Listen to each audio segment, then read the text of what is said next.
Testing, testing, testing, testing, testing. You guys, so I just finished talking for a whole 45 minutes. I went live at 6 o'clock and realized the sound was not on. So I have to do it all over again. I just have to do it. My computer's overheating because I just finished talking for 45 minutes, but I think I see the green light. We're just gonna have to do it over, which kind of sucks, but this should be fun. Make sure I get my microphone close enough so we don't have this mishap again. Excuse the lighting. It is 7 o'clock. I try to go live at 6 when it was a little bit of sunlight or daylight outside, and yeah, that didn't happen. So I've had to private that one that I just finished doing because I played it back and there's no sounds. So yeah, this I guess is officially my first live. Well, that one I just did was my first live, but we're doing it over. And as you can see from the title, I want to discuss a couple things. Uh, Wicked, the Opalite music video, just briefly, Wuthering Heights, and Reality Check, the America's Next Top Model um, documentary. So I have notes here. I'm going to be referencing those. That way I'm not talking in circles. So if you see me pausing and looking over here, I'm referencing my notes.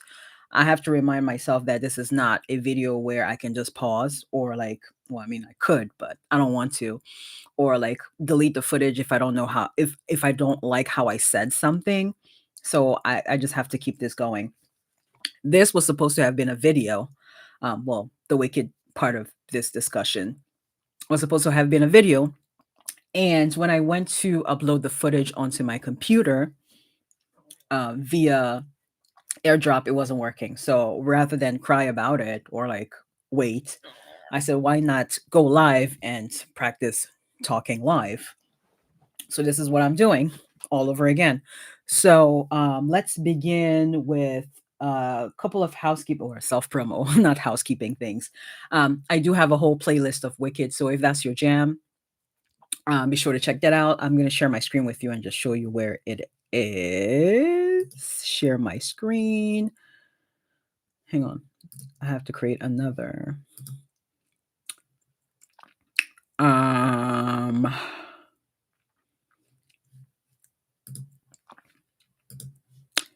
so me going to my channel to show you where my I'm gonna have to like talk quickly because my computer's overheating. And yeah, and I didn't want to wait for an hour for it to cool down for me to go back live again. Since I already have like the momentum, I figured let me just keep going. Let me re-record it. So this is the Wicked playlist. These were from this year after I went to go see Wicked for Good. This was the very first one I did. Obviously, it was a vlog style. I was giving my opinion right after I got out of the movie theater. And then throughout the video, I talk about the movie like a few days afterwards after I've let it sit and marinate. This was my second video. And these are more so like compare and contrasting like both movies. Yeah. So this is the playlist. Be sure to check it out. It's a good time. I'm gonna stop my sharing. Mm, let's go back over here. All right. So that being said, I have a few questions that I would like to pose. And these are rhetorical questions, but of course, if you know the answer, feel free to put it in the chat. I think I have one person watching. Feel free to put that in the chat.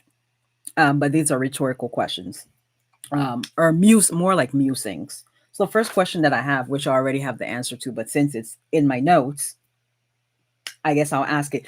By the way, these questions will be answered once I read those books, but I'm not ready to read those books. From what I've been hearing the chatter online, is that the books are very dark, which I love dark. I love dark. But this kind of dark, the specific kind of dark from these books, is going to ruin my fairy tale like perception of the movies, which are, of course, of course, which are of course based on the plays. So they've had to like adjust like the material that way it's not quite as dark. And let me just have that. But like the books, I heard that there's like a few characters that are taken advantage of. Rhymes with grape. Yeah, I'm not ready. I don't know if I want to read that. And then I also hear that Fiero, his little crush on Alphaba, what like he had an affair. Like when he the love scene with Alphaba, he was actually married with 3 kids. So that already puts a bad taste in my mouth. And then he ended up getting killed, leaving Alphaba to raise your son. I don't want to read that right now. Let me enjoy the fairy tale I just had with the movie, and then I'll read the books later. So first question is from the first movie, which I already had the answer. So I figured it out as I finished writing it. I'm like, well, I have the answer, but I'm still gonna say it. Like when Fiero and Alphaba run to the garden with the cub, and then they have that really intense moment, and then Fiero is like, yeah, the cub, I have to go like hide him or take care of him. And he runs out right before Alphaba starts singing I'm Not That Girl. I was wondering where he hid the cub, but it's obvious that he probably went to hide the cub in the forest, which is where Dorothy would eventually meet the lion, along with Fiero as the Scarecrow and the Tin Man. So yeah, the answer is the forest is where the lion was probably hiding, or where the lion was hidden to protect him from losing his talking abilities.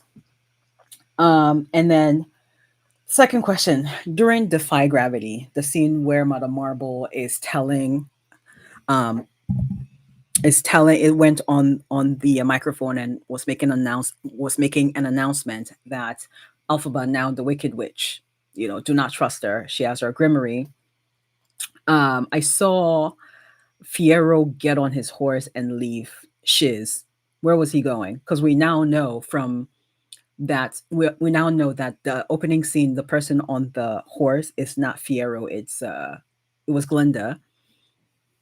After watching this Wicked for Good, we know that that person is Glenda, not Fiero. So, like, where did he go? I want to know what that was about.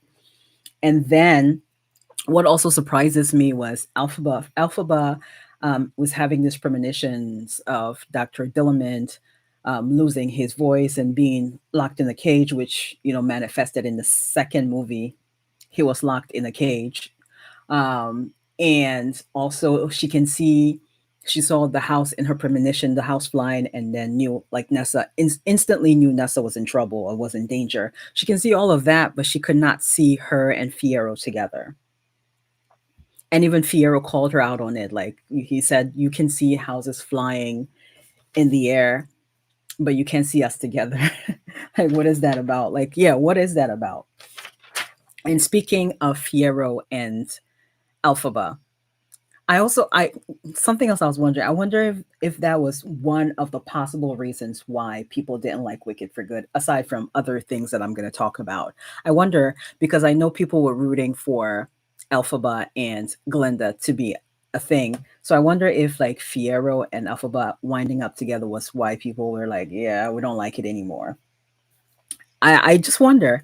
But speaking of them, I really I think I've lost my bearings here. I have to get my notes together so I don't get confused. Ooh. Um, where is this? Yes, that scene from that scene. As long as you are mine, I was going to say, as long as you love me. That's Backstreet Boys, I think. As long as you're mine, thoroughly. That's hands down my favorite scene in the whole movie. My favorite scene. I was watching the podcast. They had several podcasts on the Wicked for Good YouTube channel that I've been following. I don't know if you're interested in seeing, but I'll show it to you. Let me share my screen with you. Um, Wicked for Good. Um,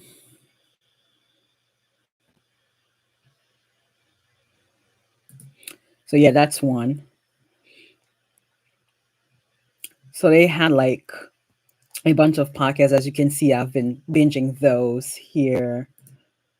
Yeah, you can tell. I still have like maybe five more to watch, even though like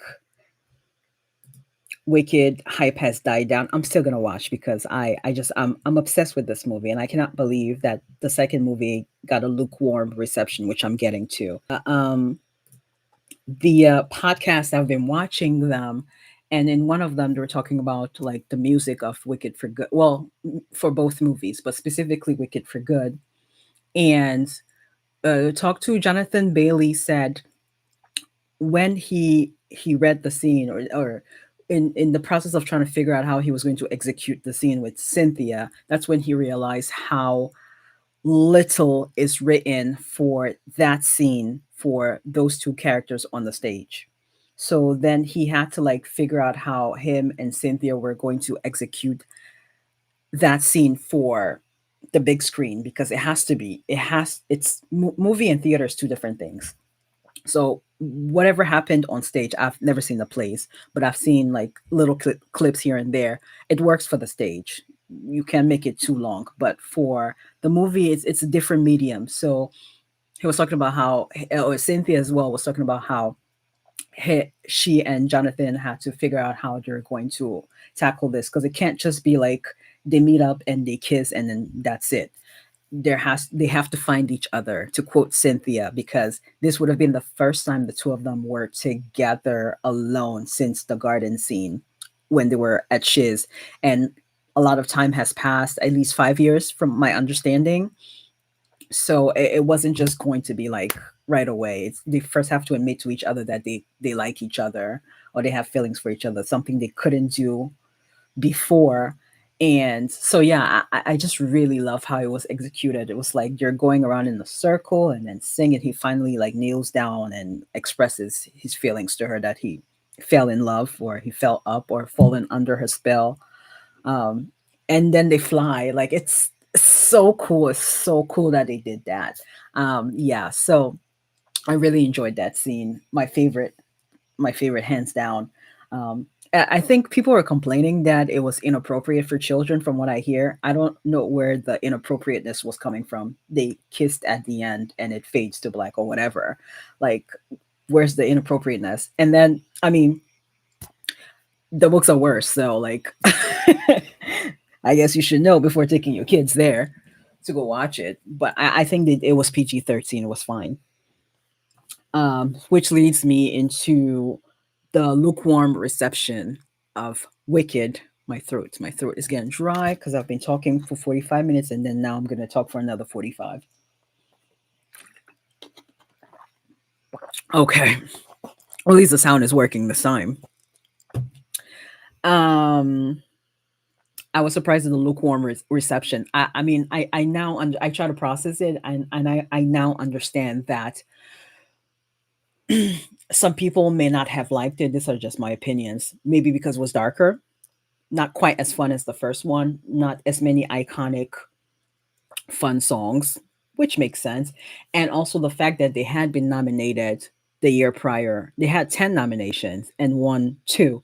So would it really be fair for them to get renominated again in all the categories when it's one big movie? Like John had admitted that it's one big project that he decided to split into two so that, it makes sense that you watch the first one and then you have to sit with it and then after a year you come back and watch the next one. So it's one big story. So they were taken care of the first time around in 20, yeah, at the beginning of 2025. So them getting nominated again, it wouldn't make sense because when you if you really think about it, they got nominated for those Oscars at the beginning of 2025, and then Wicked for Good came out at the end of 2025, and the nominations were the end of 2025. So it's the same year. So if they would have skipped maybe a year, like Wicked was coming out this year, 2026, maybe they would have had a chance of getting nominated. But I don't know too many people who would have wanted to wait 2 years for the sequel. So, I mean, that's kind of what hurt them. But I don't know. I would have been willing to wait another year for the sequel to prolong this because now it's over and done with, and it's just nobody's talking about it, and it makes my heart sad because I really liked it. All the build up and anticipation for it. Some people didn't like it. They were like, "Oh, I'm glad Wicked Press Tour is over." I kind of miss all of that energy because now it's just blah, nothing is happening. Anyway, and I said in one of my videos, the last time that I felt this much excitement about a movie was like in 2018 for Black Panther. A movie, by the way, that I was not going to watch because I was like, you're gonna mess it up. You're not gonna tell the story the right way. And I go see it just because there was a lot of hype around it, and I was pleasantly surprised. I went back to go see it two more times. So I saw it a total of three times at the movie theater. But yeah, anyway, we move on because we have a lot to discuss. We're moving on to Wuthering Heights. I have not seen the movie. Um, I might want to go see it, which is why I have not watched anyone's video about it. I've seen a lot of videos circulating the internet. People just um, talking about the movie unfavorably. Again, I haven't watched those videos, but the titles are a giveaway that the people didn't like it. So if I typed in, let me share my screen with you. If I typed in Wuthering Heights now, uh, Weather Wuthering Heights. Let me see review.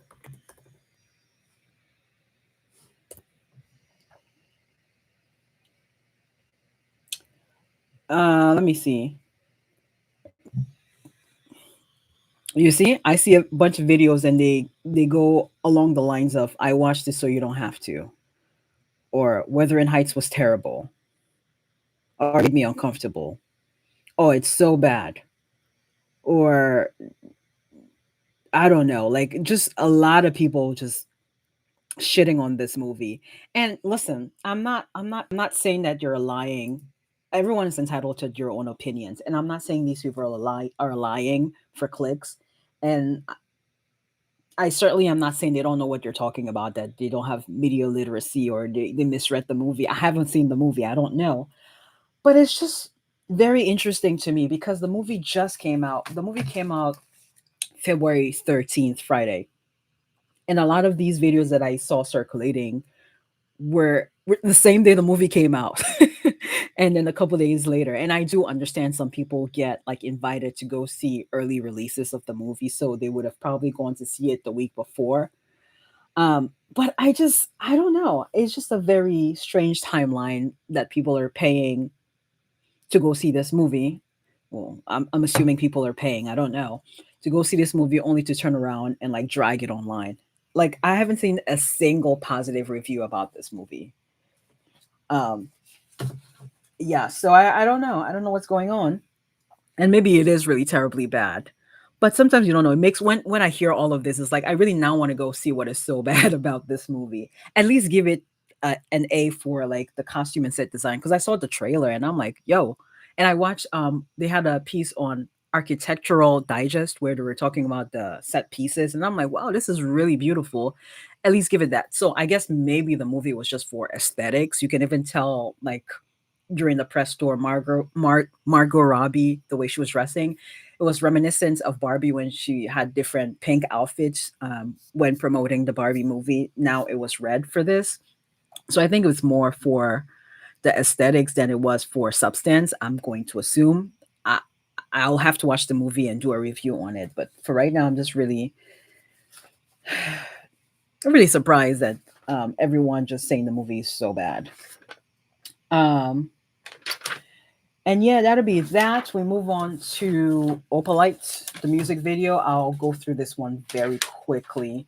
I will say Taylor looks really nice in brown hair. Well, her first music video for this era, the Fit of Ophelia, proved that she looks good in any hair color.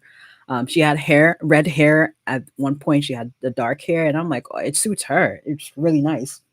But yeah, the Opalite starts off as an infomercial, like advertising a product for a quick fix, which is so funny. Um, and then she has a pet rock. So I think maybe that's a commentary on people's loneliness. You know, you have a pet rock and now you just finished watching a commercial to get a product to fix your relationship and your friendship or whatever else. So yeah, I think that's her commentary on that.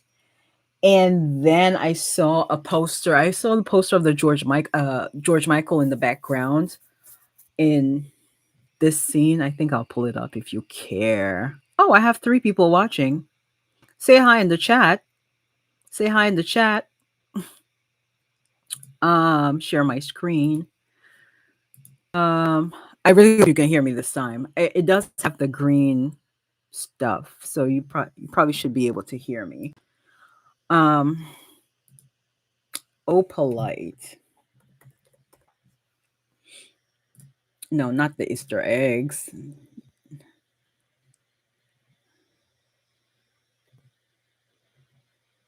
Not the Easter eggs. Somebody has broken this down. I'll probably watch it later.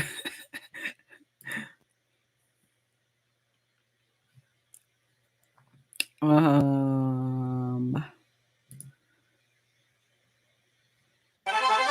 Here, pal. where is the You felt alone. Now the sky is open. This is so silly.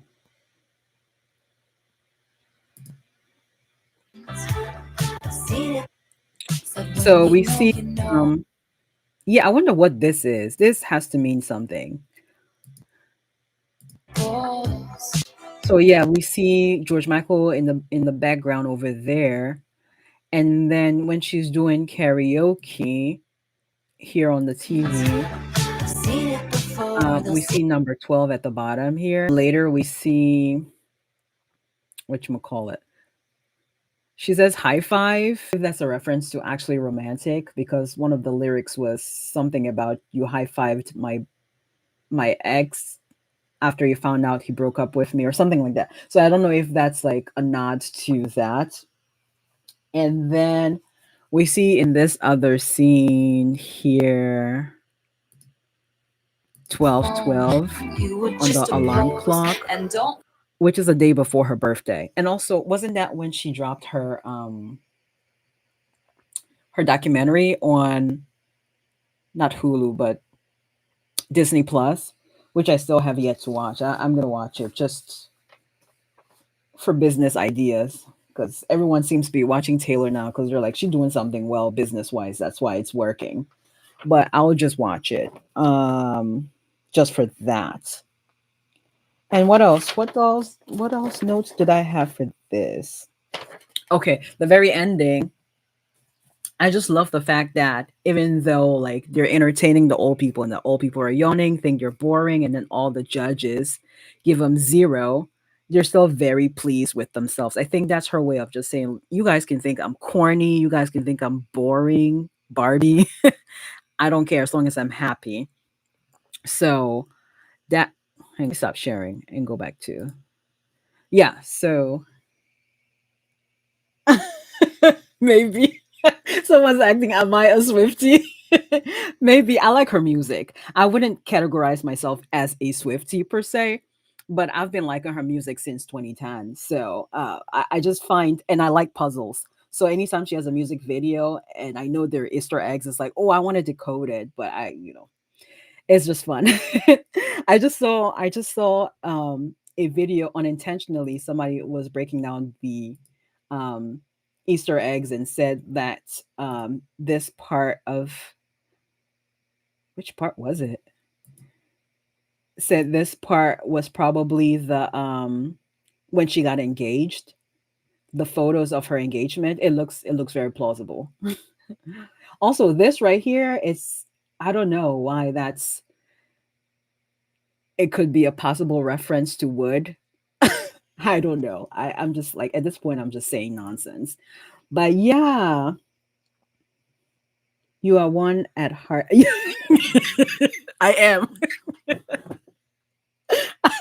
I guess I like her music, but I've never been to her concerts or anything like that. They're too expensive. And then, like, whenever I try to get tickets, it's like it's already sold out and there's a problem with the website. So, yeah, I haven't really bought any of her physical media to answer your questions. I've never bought any of her physical media. I listen to her stuff online. So I do appreciate her artistry, but yeah, that's about it. I can't say anything bad about her in that domain. She tries her best. She might not be the best vocalist, and she's certainly not a dancer, but she tries her best. So yeah, I think she even made a song about that for what was that? For folklore, there's a song in which she's saying I try." I forget what song it is. I think it was Mirror Ball. So yeah, I do appreciate that. So we're moving on now from the Easter eggs because that's one of four topics I wanted to discuss. If you're just joining me, um, I discussed Wicked because I'm obsessed with it. Wicked for Good or both movies. I was going to upload another video and then my footage wasn't uploading onto my computer, so I decided to just do a live. So I've discussed Wicked already. Once this is over, you can go back and watch it. Discuss Wicked. I just finished discussing Opalite, and then what else? What did I just finish discussing? Wuthering Heights, very briefly. So if you're joining me, my last topic of discussion is America's Next Top Model, the reality check documentary on Netflix. Boy, I have a lot to say about this because that show came out when I was in maybe 10th grade. I was 15 or 16 and I watched it religiously. The first maybe 6 or 7 cycles. This was the era of reality TV, and there was a lot of oh god, there was a lot of I'm trying to think. Like Big Brother and Survivor, Dog Eat Dog, those kind of like competitive like shows where you win a prize. But it wasn't, I don't feel like it wasn't really catered for like it was more for the guys, I guess, in my opinion. So when Top Model came around, I'm like, oh, this is something I can enjoy. So I thoroughly enjoyed Top Model. And I know we now know that there were problems with it. And even at that age, I knew that there was problems with it. But anyways, we move. So the one overarching message before I get into the rest of that documentary, other than that, nothing good ever lasts or nothing lasts forever.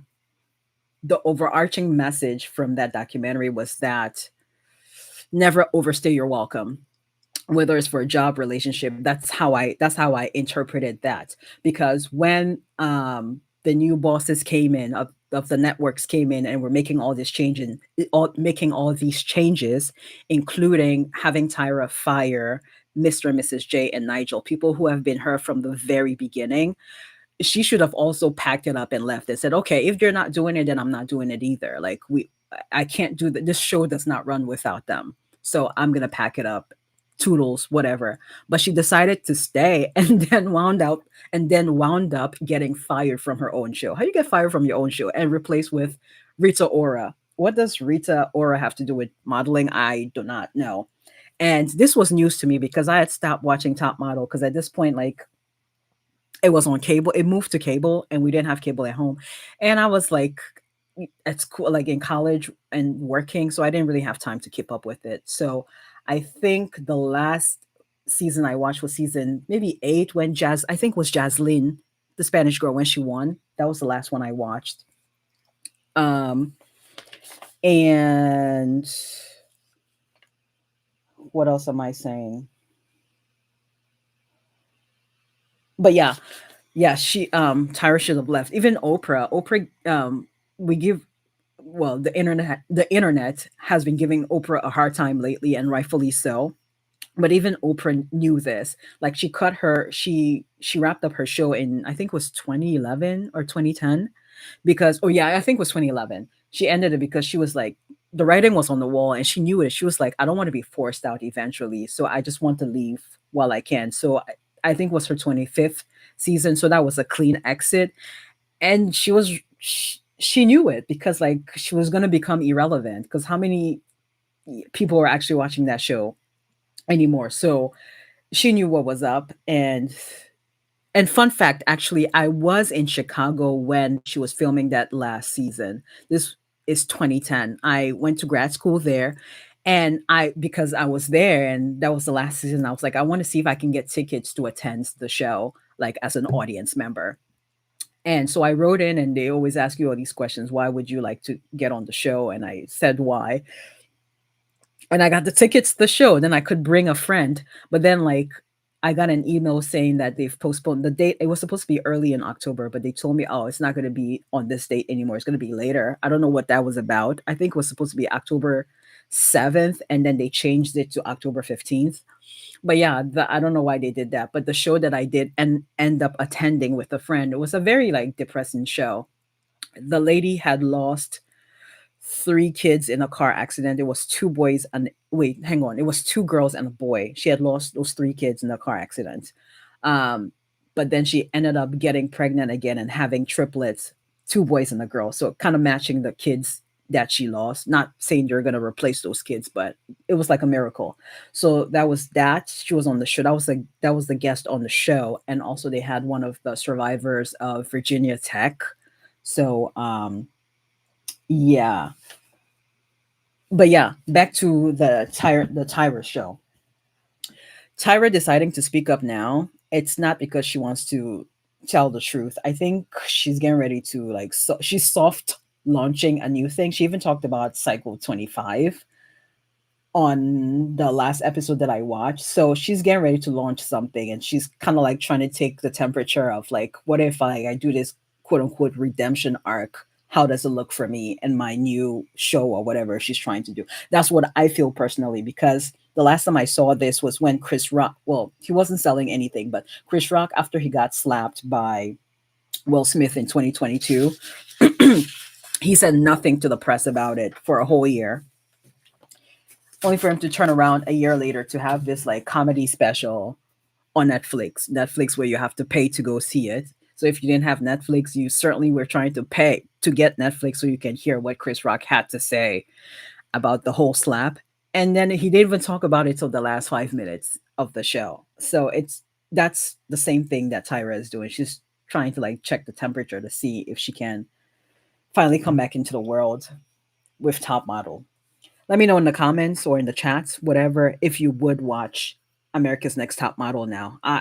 I wouldn't. I think it's run its course, but yeah. Anyway, so like I said, I watched Top Model religiously for like the first 7 seasons, and it was great entertainment. Obviously, we know it's at the expense of people. We now know that. Even then, I was like, something is not right, but I couldn't articulate it. And those photo shoots were wild. I know that much because I was like, if that's what it takes to be a model, then I can never. Not that I was ever trying to be a model. That was never like anything.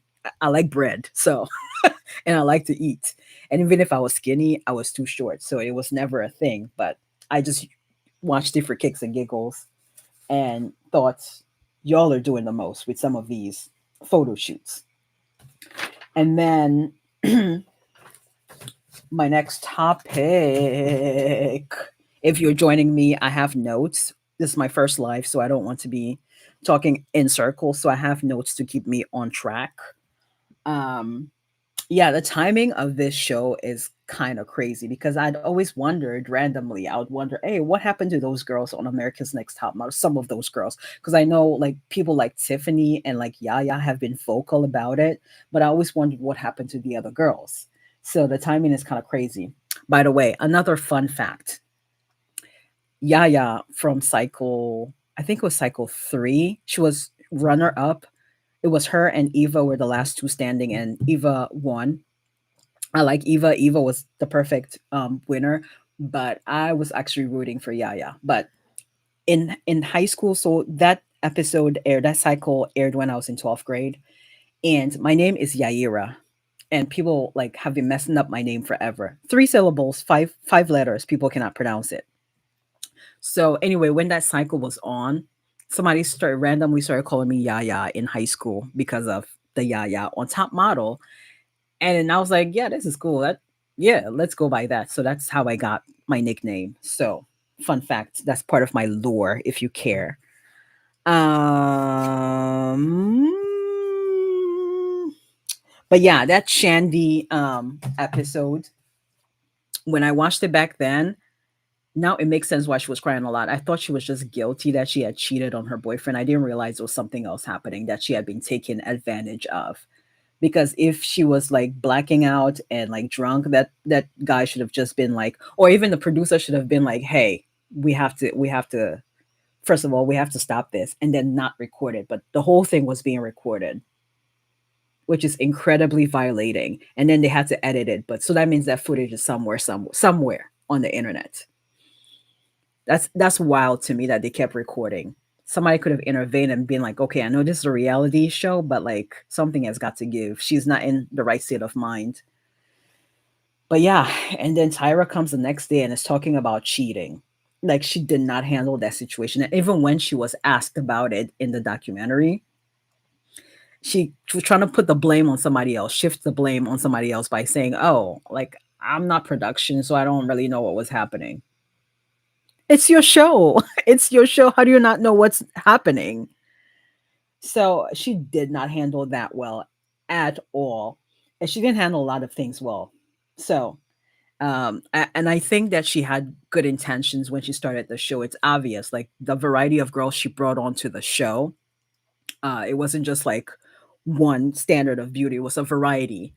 So I believe she meant well, but as the show began to grow and she was on all these talk shows promoting it, and it was like a force to be reckoned with, and she had all this money and attention. I think it went right to her head. It really did, and it was very obvious with the kinds of photo shoots they were doing. Yeah, I remember the one episode where the girl, like one of her friends, had passed away, and then they had to do a photo shoot where she was in the grave or something. I forget what cycle that was, but that would have been traumatic. Like your friend just died and now you're making you do a photo shoot while you're 6 feet under. What is that? I don't know. And then the other thing was, let's see, the other thing that I wanted to talk about. Okay, so I think people rewatching this triggered some things for some people. Even back then, even watching it initially would have triggered something. For me, it was less about eating disorders and more about like how some of the dark skinned black girls were treated, like Ebony. Like she was told she was ashy in front of the judges and the other contestants. This is something you could have pulled her to the side to talk to her about. But to embarrass her like that and then tell her that she's aggressive and has a bad attitude, why do you think that is? Same thing with Giselle. You tell her she has a wide ass and then turn around and wonder why she's insecure. She didn't arrive there on her own.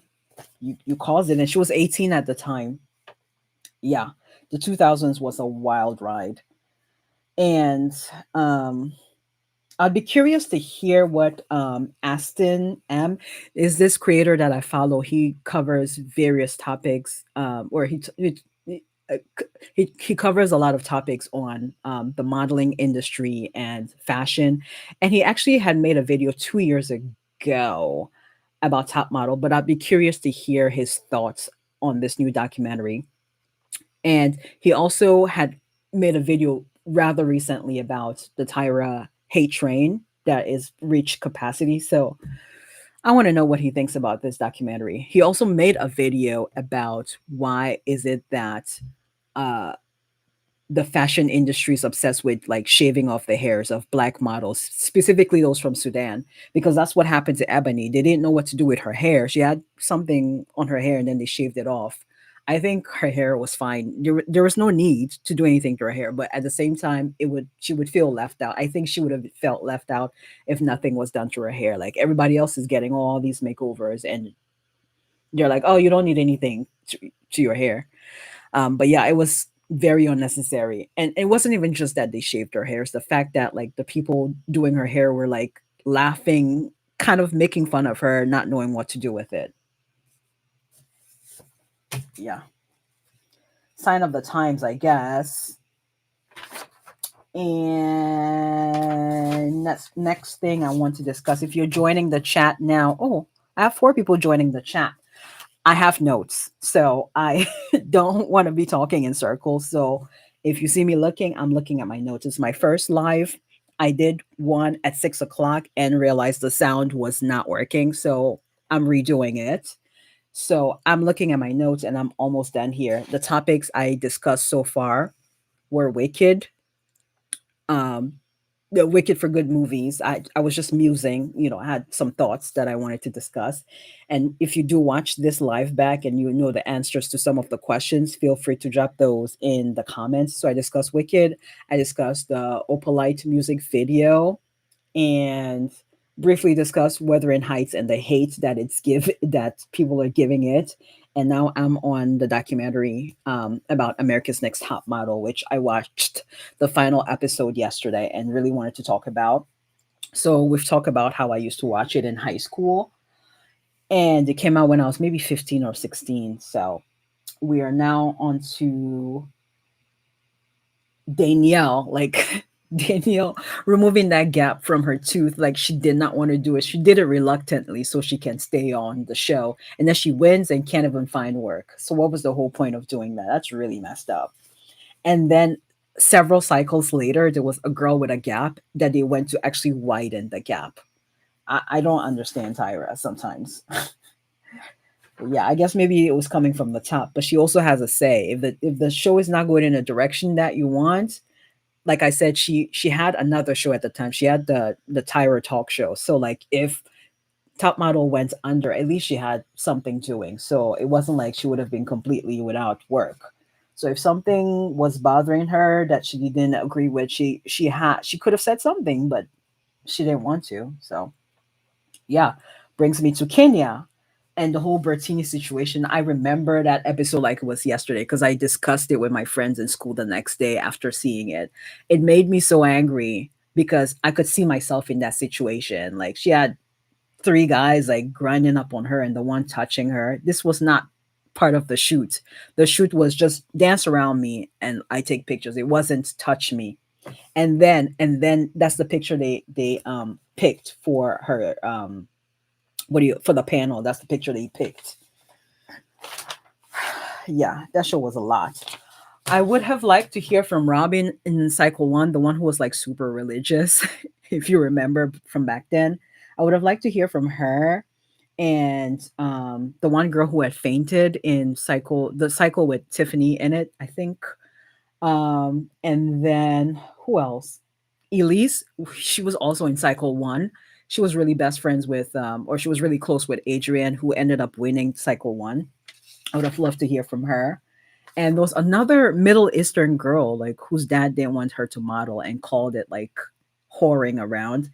And she was very unhappy while she was there. She wanted to model, but she was also sad that she was disappointing her dad. And then there was the episode when Tyra was launching her singing career. Like y'all remember that? Tyra was launching her singing career. I would have liked to um hear from the girls in that episode. I don't remember what cycle that was. And Ziomara and then the one Jamaican girl. I would have really liked to hear from them. The Jamaican girl who went to Howard. Yeah, anyways, I'm rambling at this point. So it looks like some people are joining me, but I'm wrapping up here. Once I wrap up, you can go back and rewatch this. I have already covered Wicked. That was the first topic I covered. So if you're joining me now, you're probably wondering why I'm talking about America's Next Top Model. So I've covered Wicked already. I'm getting ready to shut this down. I talked about Opalite a little bit, the Easter eggs, the music video, Wuthering Heights, very, shortly. And now we're on America's Next Top Model, and I'm getting ready to wrap this up so you can go back and rewatch it if you're interested again. And yeah, to wrap this whole thing up, I don't think Tyra is going to visit Miss J because Miss J had had a stroke and Mr. J and Nigel went to visit him and he was asked if Tyra has visited him since he had his stroke. He said, no, not yet. I don't think she will. And that's really sad. And on that note, I am going to shut this down. I hope you enjoyed if you joined me throughout this and feel free to like rewatch this whole live. And hopefully I can do this again. I did this more out of necessity because like I said, I couldn't upload my video. But yeah, this was fun. And I will see you later.